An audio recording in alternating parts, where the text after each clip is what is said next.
大家好，我是麦格。今天我给你们分享一个鲜美香甜的广式花生焖鲤鱼，希望你们喜欢。鲤鱼洗干净后切成几段，用厨房纸擦干水分，加入半茶匙盐，给鱼里里外外抹均匀。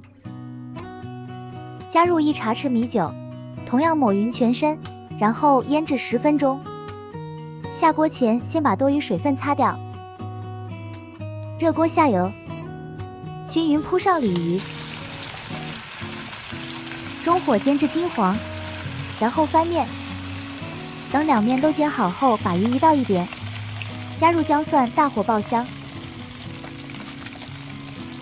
再把葱段加进去，加入热水，差不多盖过鱼身，盖上盖子，中火煮5分钟。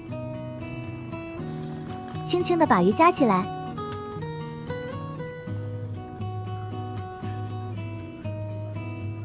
用锡纸盖起来备用。把泡了1夜的花生加进鱼汤里，盖盖子，转小火煮1小时，直到花生变软，也可以转至高压锅煮20分钟。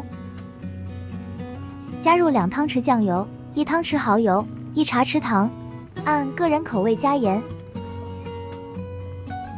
把鲤鱼放回锅里，小火继续煮10分钟。改大火收汁，收汁的同时用勺子不停往鱼身上淋汤汁，直到汤汁浓稠就可以了。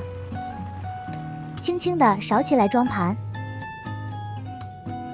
最后撒上葱花，我们的花生焖鲤鱼就做好了。花生味道浓郁，鲤鱼鲜甜嫩滑，汤汁里更是融合了2者的味道，真的非常下饭。如果你们也喜欢，就赶紧收藏起来做做吧。感谢大家收看，我们下期再见。